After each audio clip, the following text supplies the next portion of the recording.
Good morning, good morning. Could I encourage you please to grab a seat?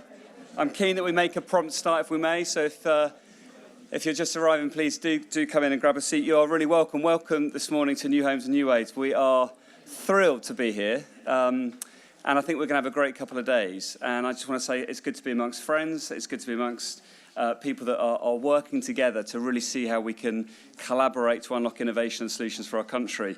And look, the point of the next couple of days is to leave with new ideas, to leave with new connections, to explore the exhibition. And this is not also about all having to agree on everything. You know, let's find place for that wrestle. Let's find place for that place where we're not fully aligned, because in those spaces, I think often we'll find greater consensus. So we've got lots of breaks over the 2 days because we want you to have time to look at the exhibition. We want you also to have time to go and look at the house out the front. But we also want you to meet each other. Because actually one of the things that I'm pretty confident we're all gathering around is this sense of we feel a shared connection into the housing crisis. You know, the humanity of that crisis for people that do not have a home, the humanity of that crisis for those children who are growing up in really difficult conditions. There's also an economic crisis around this, about the fact that we simply cannot function to continue to deliver the homes that we're delivering the way and seeing those failures. So for me this morning, when we talk about this playbook that we've pulled together in the exhibition, what is driving me, and I think for many of you, is that I have not come into housing with a sense of, you know, oh, this is great, because, you know, we're all really delighted by the sense of systemic failure. There is a systemic failure about the way this country is able at the moment to commission and deliver the homes that it needs. That's why we're gathering. 120,000 people in temporary accommodation, costing the government £2.3 billion a year. Something is wrong. And it's very easy to make those binary problems around there's just too many people or there's not the right models, but actually we also need to recognise these are people, and local government is under huge, huge pressure. So in that context, one of the things we're looking at, and one of the things I do in my day job is work very closely with local government, is we're looking at ideas to how local government can be more creative in this space to fix its own problems. So in Bristol, where we work, a lot of times we have 1,700 households in temporary accommodation, and we're losing about £17 million a year in subsidy loss. But what we have is lots of land. So these small brownfield sites that nobody really wants, there's sort of 5 homes here, 10 homes there. And this is what the exhibition is looking at, this rich land supply that is technically unviable and that big tier 1 contractors aren't interested in. And what we've been starting to do in Bristol and working with other city councils is look at how we can then partner with a new supply chain, partner in particular with sort of panelised Category 2 systems to accelerate that delivery, get control of cost. And of course, the reality is that that cost then works out because the viability is different when we're looking at taking people out of long-term TA, which is costing us a fortune, bringing down the cost. And we're also looking then at how we recalibrate the economics, looking at that longer-term plan to say, how can that land unlock pension funding to make that investment? So that's where the playbook and the exhibition is around. And to be very clear that this is an opportunity to then think about how we can improve our sustainability as well. So there's lots of innovation in here, but we're trying to bring that innovation into an ecosystem solution. So one of the other elements that we know the biggest challenge that many of you will be grappling then is with planning.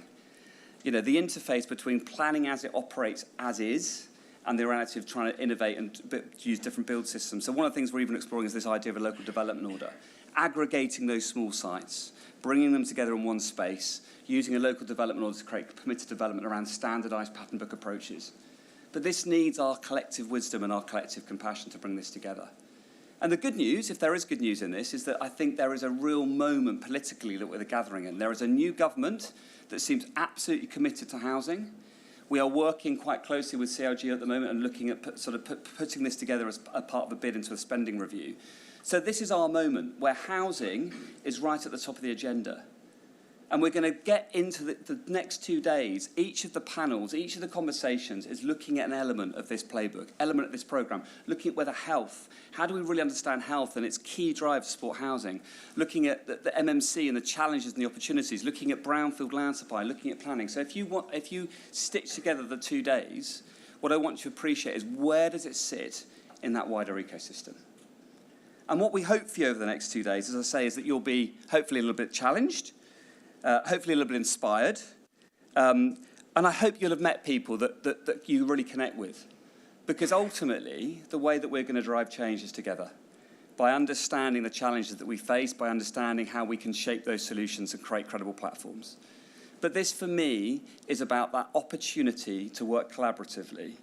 It's, for me, an opportunity to ensure that that sort of social justice agenda around the thousands of children that are growing up in inappropriate, insecure homes is something that's also driving us and compelling us.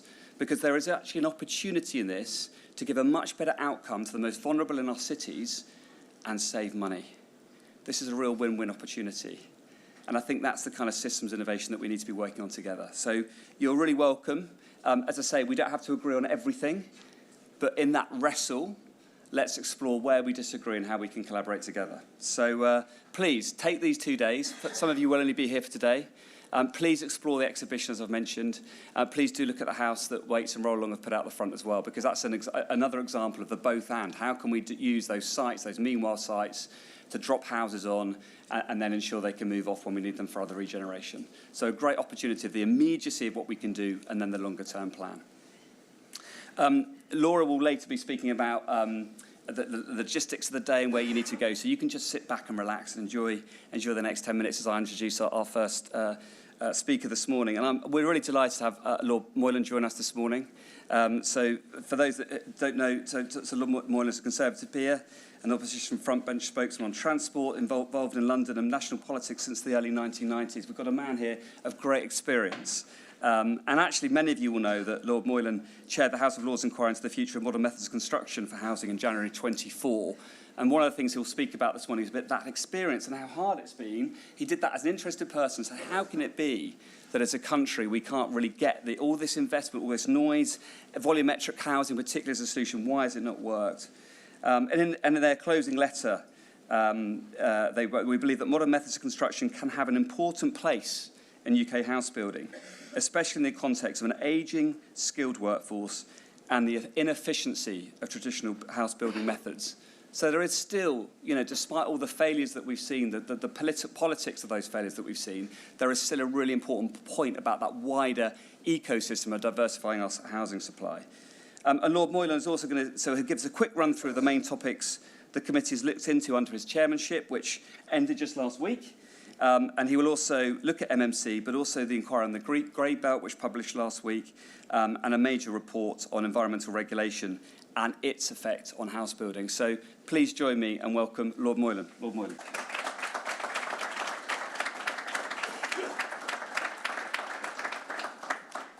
Thank you very much, Jess. This is the gloomy part to start with, because what select committees in the House of Lords tend to do is, in our efforts to hold governments to account and scrutinise them, what we tend to do is identify what isn't working. And so this is the gloomy part to start with. So I have just given up, we have strict rotation rules and term limits for these roles.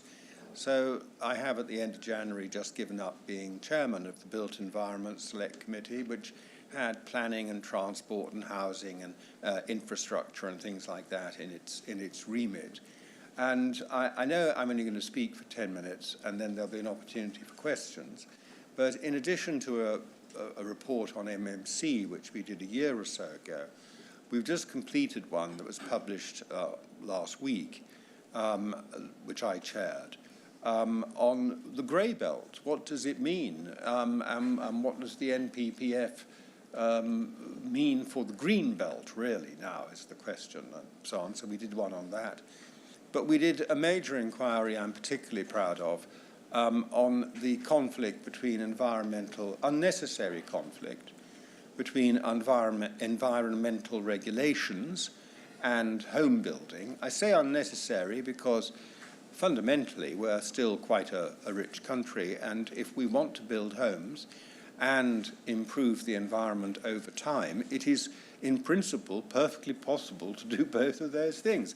But we have set up a system which creates immense antagonism and ensures basically that nothing ever happens, whereas we could actually be doing something that contributes over time to both of those things. One of the difficulties with modern politics in particular is that people want instant solutions. They want their favourite solution now. You know, solve the pollution in the rivers now. Well, anybody who knows anything about sort of infrastructure in the sewage business and farm runoffs and things like that knows that you could have perfectly clean rivers, but it would take you 40 or 50 years across the country with a series of projects that you'd have to roll out over that time. And you couldn't do it faster, not simply because you didn't have the money, but as with all these things, there's planning, there's preparation, there's procurement, there's a necessary workforce, there's learnings that you need to communicate for the next project and so forth. So that's how you'd want to do it well, but you wouldn't be able to do it now. And so having a plan is a really crucial thing. Today, we think we're thinking mostly about our MMC inquiry, which started, we did it a year ago now. I think it's quite amusing that after we'd finished it and sent our comments off to the government for them to reply to, they called a general election rather than reply to our letter. What's happening with the desk? Rather than reply to our letter. So we never actually got a reply because the new government wasn't obliged to reply because it wasn't there to be held to account, if you see what I mean. So we never actually really got a reply to our report, and I can't tell you what the government's response to it would be, but we started with the question 10 years ago, as I remember very well, MMC was the future. MMC was going to roll out across the country. It was rolling out across the country. People, LNG, Berkeley Group, Lang O'Rourke, whatever. They were all opening MMC factories to produce volumetric units that would roll off the... And you could even go and see some. I knew Tony Pidgley a bit, and I went with Tony Pidgley when he was alive. I went to Tony Pidgley down to Kidbrooke, was it, I think, you know, and I saw the demo houses and so on. Oh, absolutely lovely. You would move in tomorrow if you could, and they were absolutely marvellous. And this was the way of the future. And 10 years on, you open the newspaper and there's a new one going bankrupt every day, or having administrators sent in, or having difficulties and so on. So why wasn't it the future? And that really is what we were trying to find out in our inquiry. But of course, the focus was on volumetric. I do understand that you can call other things MMC if you want to. And you know, there are 7 categories. Nobody, frankly, is interested in the bottom 5 categories. The argument is all about categories 1 and category 2. We don't seem to be able to do category 1 in this country, but we do a lot of category 2 now, sort of routinely. Category 2 isn't even unusual nowadays. So why are we calling it MMC? I mean, why are we even, it's just what the market would do anyway. It would do panelized construction, it would deliver your roof trusses ready-made onto site and so on and things like that. That's sort of all category 2. So in a way, I don't want to be rude, are there any category 2 builders here? In a way, category 2 is sort of uninteresting. The real question about solving what we call the housing crisis, and I'm more and more, less and less in a way persuaded that crisis is the right word for something that's sort of systemic, clearly has become systemic. But the contribution of MMC to the housing crisis is meant to be that a factoryized, that's not a word, a factoryized system is meant to produce more, cheaper, and more reliably to a standard. That is, you know, you get a standard unit. You know that every bar of Galaxy chocolate you buy is going to taste like every other bar of Galaxy chocolate, or whatever it might be. You know these kettles are going to work because they've come off the same factory line. So reliability, standardization should give reliability of product. If it isn't producing those things, then there's no point, there's no public interest in promoting it. Why would you choose a method of construction that turned out to be more expensive and less reliable? A less good product for a higher price? Why would anybody why would the government want to be promoting something like that? And it's MMC category 1 is what we're expecting to be able to do that, and there's still absolutely no sign that it's going to be able to do it. So I said this is the gloomy part, because we are the ones who critique the government for not doing what they say they're going to do. It's not our job to come up with you know, with new policies. That's the government that's meant to have policies. They've got the resources to develop them.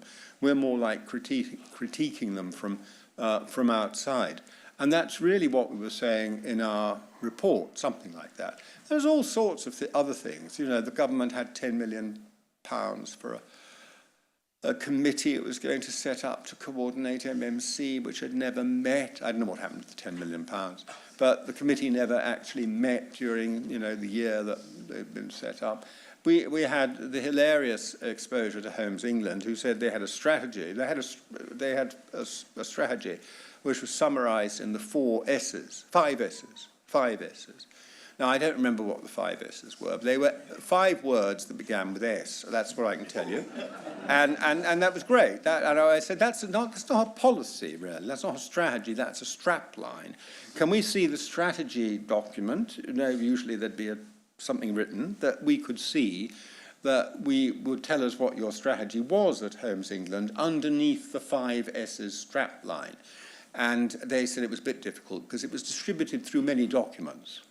I thought that was a brilliant answer, absolutely brilliant. So they hadn't got a strategy, that's what they were really saying, but they had got a strap line, which had 5 random words beginning with S as its essential content. That was very disappointing. We had a session in which we believe basically the bankers and the insurance people came along because there are issues about mortgage finance, there are issues about insurability and so on. And we think they just lied to us. And I think we more or less put that in the report. We didn't believe anything they were saying, and they just told us there were no problems at all. And it was extremely unconvincing. So I think, you know, one of the things one has to say as a result of this, I'm going to stop in a moment, is who is responsible for fixing this? And it's very easy to say that, and I'm a conservative, it's very easy to say everything should be solved by the government. The government shows no capacity for solving it.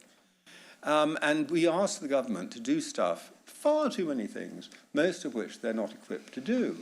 And it doesn't stop them trying, and then they do them badly and everything fails. And if we're talking about building factories, it is fundamentally, this is meant to be a commercial operation. It's not charity.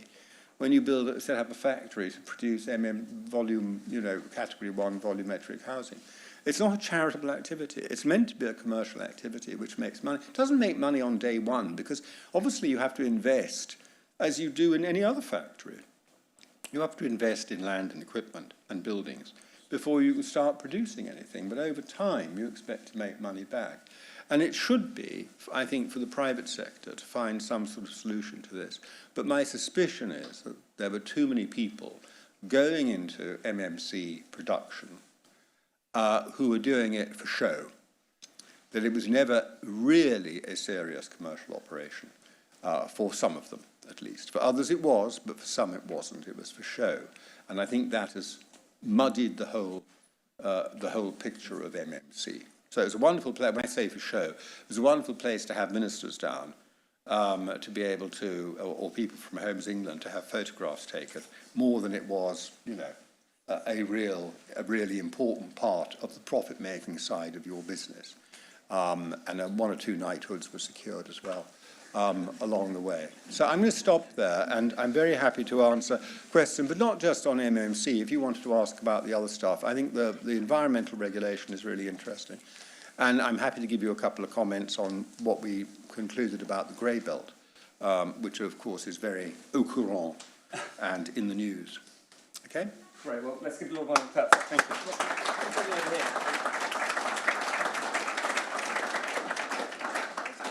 Take one of those.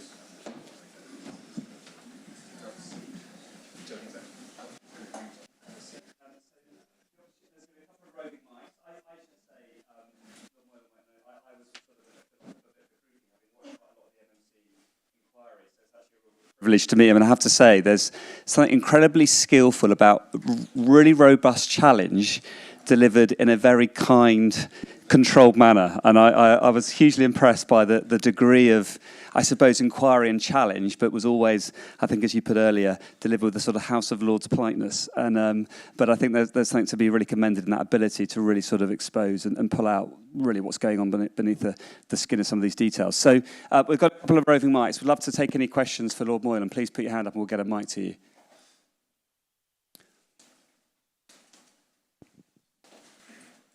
Hi, Audley English. 1963, the Conservative said that we are going to build 1.5 million homes for 57 million people. In 2025, we're going to build 1.5 million homes for 70 million people. What has gone wrong? Well, I don't see any actual contradiction in any of that because, yeah, when you have population growth, you will need more homes.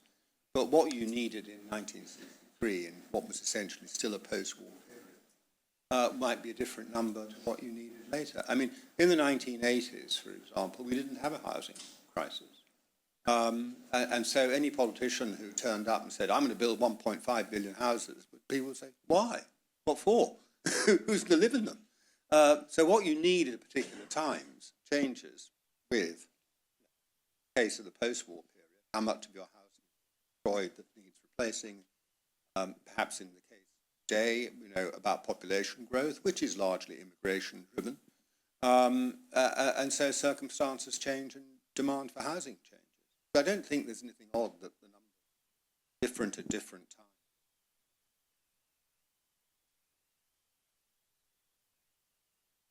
I'm not calling the questions. No.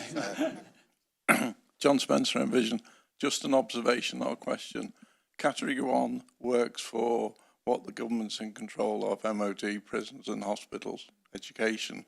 Doesn't work for housing, I believe, because the government isn't in control of that, and it's only through funding. So that's possibly a look at how that could be adjusted.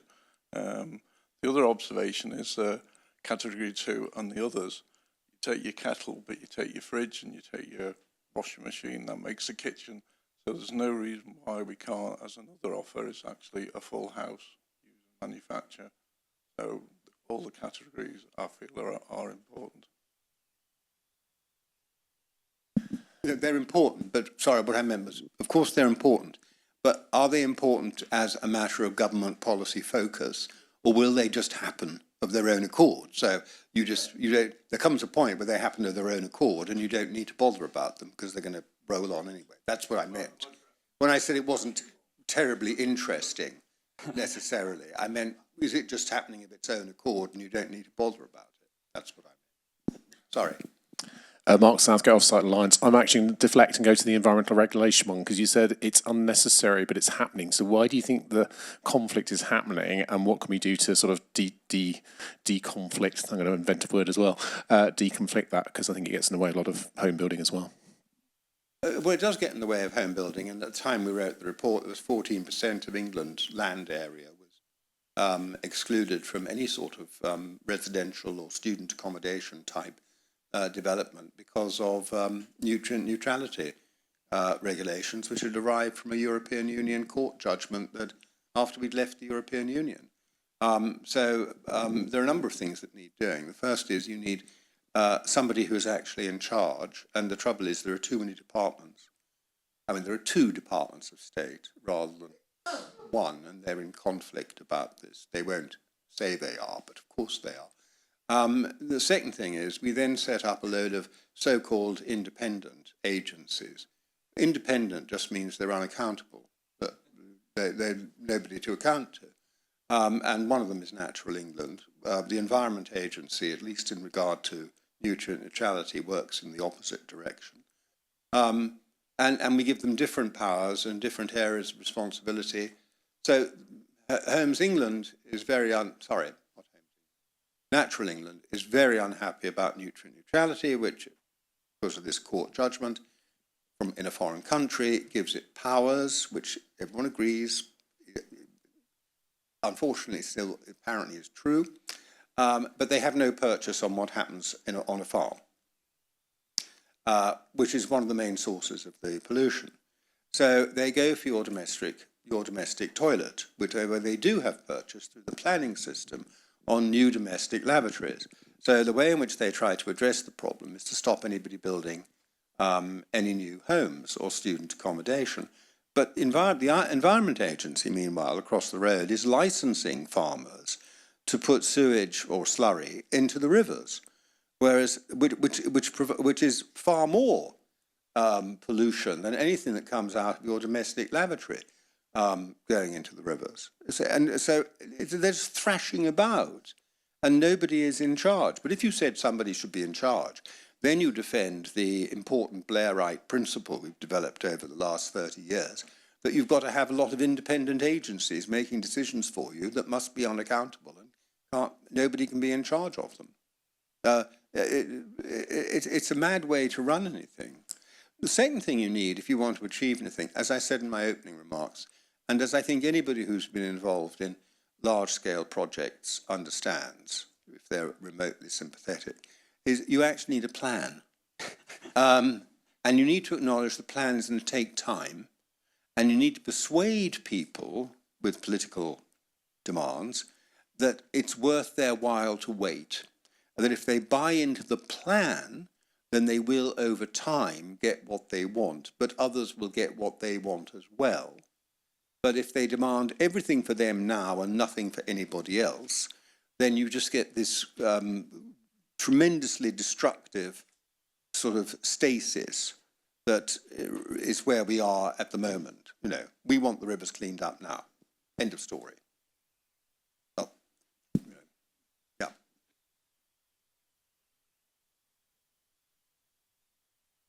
Laura, how long have we got left? We've got 5 minutes, so if we can... Super quick. Mike Diath, HCA Design, really interested to hear what you're saying, Lord Moylan. So my point of view, this is a long-term approach, and it needs cross-party support, and we need to be seeing this as a 40-year programme, 20 years at least to stabilise the market, even building 370,000 homes a year. We're seeing a good example of temporary meanwhile housing outside. Do you see a consensus across parties in this regard? Well, I see a sort of dangerous consensus in a way. Yeah, there is a consensus. The consensus is around the idea, however, which I'm less and less persuaded of, in a way, that the problem is a supply crisis and the solution is to build more houses. And I'm beginning to think it might be a bit more complex than that.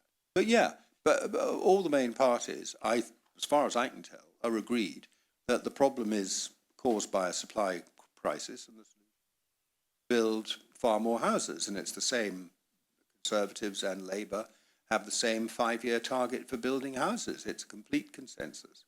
Obviously, you can argue a bit round the margins about the methods that you're going to use.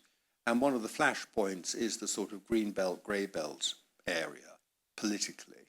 But there are very few flashpoints, really, if you think about it. There's a big consensus. And I don't think the Liberal Democrats or the others are out of that. They're all in the same space. I don't think it's held up by political dissension, except on certain little flashpoint. We'll just take, I think we're going to have time for just 2 more questions. I'm sorry. I think we take 2 together. Yeah, well, 2 together. I like that. Yeah, we'll do Alex and then pass it on. Perfect. Hi, Alex Fink from Utopia. We're a Category 2 MMC house builder. Good, we should get on with it then. With the MMC review, as you said, it was mostly towards Category 1 and there was big amounts of money given to certain suppliers. Do you think the government would have been better following a strategy of giving it to MMC Cat 1 and Cat 2 providers? Or would they have been better off guaranteeing pipeline for the manufacturers over a longer period of time? What do you think could have worked? I don't know what could have worked, but I come at this as a Conservative. And the fact is, if you want to build a factory with the view to selling product as a commercial operation, what's this got to do with the government? Why should the government guarantee your pipeline? Why do you know your market so little that you have to have somebody else guarantee your pipeline? I find that really a really troubling idea, that it's the government's job is somehow to guarantee that you've got customers. Whereas on the whole, category 2, you probably don't. We're talking volumetric now, not you. I understand that. We're talking about category 1. So that was the first thing. They didn't understand their customers. They didn't understand. There's still arguments. We had lots of arguments about whether volumetric housing was cheaper or more expensive. I mean, if you can't get agreement between customer and producer that the product is more expensive or cheaper, you know, which is it? Then you have a serious communication problem. Because the housing associations buying it said they were buying it because they were forced to, but it is more expensive. It's not meant to be more expensive, it's meant to be cheaper. So the producers are, oh, it is cheaper. I mean, honestly, you know, imagine that in the real world, if you were actually, you know, producing kettles. And you Can I just counter that with Tesla? You know, to build the first car costs X amount of millions, but by the time you're building hundreds of thousands, it comes down dramatically in price. And That's therefore, been true of every factory built in the history of the world. You have capital investment at the front, and then you have, you know, it takes you time to recover the capital investment. That is what building a factory means. Why am I explaining this? Okay? Let's take one more question. Sorry, just picking up on your comment that there wasn't a housing crisis in the 1980s. That was when Right to Buy was instigated, Yeah. Which many believe is a key part of the problem, combined with a denigration of those living in rented accommodation. No, I don't know what you're making this point for. Yeah, it wasn't. Right to Buy was a change of tenure. It did nothing whatsoever to total housing numbers. Okay? It was a change of tenure. But we're now faced with a It system was a change of tenure. Not a single house was demolished as a result of Right to Buy. No, it did. The stock did not disappear. There was a change of tenure. If the only world you can see is a narrow world in which, from a local authority, I used to be on a local authority, from a narrow local authority housing perspective, and you think my stock is vanishing, it's not vanishing. It's a change of tenure. But the money went to the exchequer rather than to the local authorities, so they weren't. The money went to the exchequer rather than to the local authorities, so they weren't able to build the housing to replace it. So we're now faced with the crisis today where we're paying to replace it. This is a complete nonsense narrative that you hear all the time. Okay, first of all, there was no stock lost. There was a change of tenure. Secondly, and you could say it's bad that you've got private landlords who ended up owning a lot of the stock. You can make that as a political comment. That's absolutely fine. But there was no stock lost. Secondly. The second point, sorry, it's just going out of my head, the second point you made. denigration of rental as an answer to the housing crisis. You said something else. Yeah, well, that is true. You could argue about that. I mean, my point about the 1980s was that why would you replace it? Why would you replace it when you didn't have any demand? Because you weren't losing any stock. So we don't end up in the mess today where we're spending many millions on housing benefits. There's a different question about whether, as a housing crisis started to develop from the early 2000s, government, not in the 80s, but the early 2000s, governments and the market responded by building enough houses to meet demand. That's when demand started building up. And I agree with you that there was far too late a reaction. And the result is we have a shortage today. There's nothing at all to do with right to buy. Nothing to do with right to buy.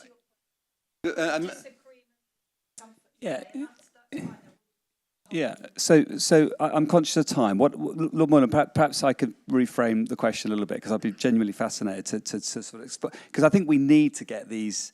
There are differences of opinion in housing, and actually the point Mike Diath made, there's a lot of consensus, but there's also a difference. So 1.5 million homes is there's consensus around. That's great. I think we all recognise broadly consensus. There's points you made about whether you're entirely aligned to that. I suppose what's interesting to me in that debate is evidence from National Housing Federation, Crisis Shelter, support with MHLG saying we probably need to be seeing a shift of about 90,000 additional social rent homes for 10 years to build back that structural deficit. And of course, that's difficult in the context of we built about 85,000 over the last decade, but we've lost 160,000 of that tenure. through right to buy and demolition in the same decade. So to get those numbers, you're talking about a fundamental step change in the way we deliver and conceive and fund housing. What's your view about that as a tenure, social rent housing tenure, which is sort of picking up the right to buy? Do you think that's part of the way we accelerate housing, or do you think that should be left to the market? Well, what's your ideal? I mean, your ideal, you wouldn't have any social. But we live in a real world, so Why what's you- your practical... Yeah, I mean, in an ideal world, there would be aren't no home. I accept But that. why aren't you working towards that? Why aren't we recognising that? And you Because know, we live in a... what is the point? You have to make decisions that you privilege some people over. Okay? The people who are in London that are most sort of pressed about housing, we read about in the newspapers the whole time, sort of young people who are sharing, who have got jobs. These people will never ever go into social housing. They will never ever qualify for social housing, and they don't want to qualify particularly for social housing. They might, you know, eventually get in on the sort of, sorry, I've forgotten the name, shared ownership, sorry, they're on the shared ownership ladder. But, you know, they don't really want to be on a shared ownership ladder. What they want to do is buy something, the way their previous generations did. So they're not really in that market, nor should they be. Why should a trainee barrister be in the market for social housing? This is the very... I'm getting evil eyes about timing. This is why we're here, though. Yeah. So I'm going to let those... But I just want to pick up on a fundamental point, is what is the purpose of housing? So what problem are we trying to solve? And the issue we have in this country is we have a huge burden of health issues and mental health. And one of the most significant factors in that is poor quality housing, impermanent housing, overcrowded housing, unavailable housing. It's costing us, in terms of the impact that it has, in terms of legacy, because the children of 30 years ago suffer the adverse effects of those issues around housing now. It costs Treasury 43 billion a year, the health issues related to housing. Is significant. And so I'm just saying we have to think differently about what problem we're solving. It's not in the hands of just purely the contractors and the supply chain. Lord Moylan, to let you to respond to that. That's absolutely fine. And we're not disagreeing about the fact that we're not disagreeing about the fact we need more housing, nor about the fact that having more and better and more decent housing has benefits that go beyond simply having a roof over your head and being proof against the weather and so forth. So I don't think anybody in the room is disagreeing about that. But I strongly react against the idea that right to buy destroyed stock. You know, that's just rubbish, and so on. That's not even to do with my committee. That's obviously correct. Yeah.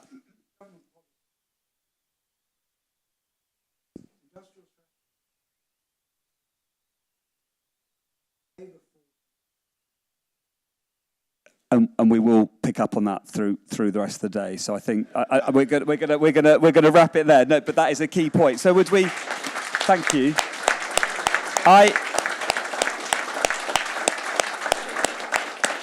Thank you to Lord Moylan. Look, this is. We need these wrestles, right? Because even the way we use language, even the way, and I think that wrapping up at the end around, there's something around how as a country we understand industrial strategy and social infrastructure investment.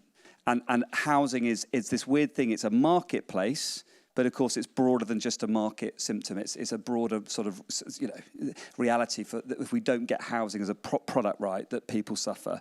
So there's this wonderful interplay. And I think what we've got, you know, Lord Moylan, I want to just say thank you, because I think what you've done is you've just really grounded the day in some of those realities of how some people see this as a market issue, and you leave it to the market. And there's others of us who will be saying, no, well, there needs to be more intervention. And that is part of the debate that we will be grappling with. So, Lord Moylan, thank you so much for your experience. Thank you so much for that honesty, for the work you've done through the MMC committee that you chaired. I think it's been really valuable, and I think there's more that we want to dig into that over the next 2 days. So thank you so much for your time.